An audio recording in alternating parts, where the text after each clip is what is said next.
પૂર્વ વિપક્ષ નેતા પરેશ ધાનાણીએ આક્રમક શૈલીમાં ટ્વીટ કરતા રાજકારણ ગરમાયું। અમરેલીમાં સ્થાનિક સ્વરાજ્યની ચૂંટણીમાં પૂર્વ નેતા વિપક્ષ પરેશ ધાનાણી આક્રમક બન્યા હતા। પૂર્વ નેતા વિપક્ષ પરેશ ધાનાણીએ સત્તા પક્ષ સામે મોરચો માંડ્યો છે। અમરેલીના ટાવર અને ગાયકવાડ સરકારનો રાજમહેલને લઈને ધગધગતું ટ્વીટ કર્યું હતું। ગામનું ગૌરવ ગીરવે મુકાયું શીર્ષક તળે ધાનાણીએ આકરા પ્રહારો કર્યા હતા। ટ્વીટમાં લખ્યા મુજબ સ્વાભિમાન સમાન રાજમહેલ અમરેલીનું માથું વઢાયું, શોભા સમાન ટાવર અમરેલીનું નાક કપાયું, હેરિટેજ હોટલ બનાવવા માટે ગાયકવાડ રાજના ગૌરવ સમાન રાજમહેલની હરાજી, જ્યાં મહાત્મા મૂળદાસના બેસણા છે, ઈ ટાવર ટોચના ચાની કિટલી, ભાઈ સૌ જાગતા રહેજો નહીતર આખું ગામ ગીરવે મુકાઈ જશે। પરેશ ધાનાણીએ આક્રમક શૈલીમાં ટ્વીટ કરતા રાજકારણ ગરમાયું છે। એક મિનિટ અમરેલીનું ગૌરવ હલાયેલું છે ત્યારે આખું અમરેલી ચિંતા કરે એવી વિનંતી કરું છું। મારે તમને પૂછવું કે આપણે ગાયકવાડની રૈયત છીએ, આપણને ગૌરવ છે, ગાયકવાડ જેવા મહારાજે આપણને ઘડવાનું કામ કર્યું, હોટીયું મારી નિહાળ લઈને ભણાવવાનું કામ કર્યું। એ ગાયકવાડ મહારાજની છેલ્લી પ્રસાદી જેને કહેવાય ને એવો રાજમહેલ એક અમરેલીની અંદર ઉભો છે ને। રાજમહેલ જોઈ તો આપણી છાતી ગદગદ ખુલે।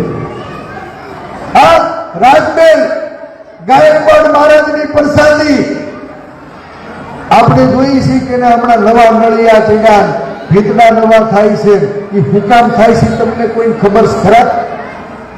હે, આપણને એમ હતું કે આ રાજમહેલ એ અમરેલીનું ગૌરવ વધારશે। મને જાણવા મળ્યું છે કે આ ગાયકવાડ મહારાજે અમરેલીને આપેલી છેલ્લી પ્રસાદી એવો રાજમહેલ છે ને, એ રાજમહેલ ખાનગી કંપનીને ગીરવે મૂકી દીધો છે। એ રાજમહેલની અંદર હેરિટેજ હોટલ બનવાની છે। ભાજપ વાળાએ ચૂંટણી ઢંઢેરામાં કીધું કે અમે રાજમહેલમાં હેરિટેજ હોટલ બનાવશું। હવે મારે તમને પૂછવું છે, આવલા મુંબઈના ધાબે ખાવા જવાનો આપણને વેત નથી થતો, આ હેરિટેજ હોટલનું કોઈ આપણે પગથિયું ચડી ગઈએ ખરા? ભાજપના મિત્રોને પૂછજો કે ગાયકવાડ મહારાજના ગૌરવ સમાન આ છેલ્લી પ્રસાદી તમે કોને ગીરવે મૂકી છે? આ હેરિટેજ હોટલ કોણ બનાવવાનું છે? એ સરકારી હોટલ હશે કે ખાનગી હોટલ હશે? એનું સંચાલન સરકાર કરવાની છે, નગરપાલિકા કરવાની છે કે તમારા મુઠ્ઠીભર ભાઈબંધોએ ભેગા મળી અને આખો રાજમહેલ વેચી ખાધો છે? અમરેલીના મનમાં સવાલ છે।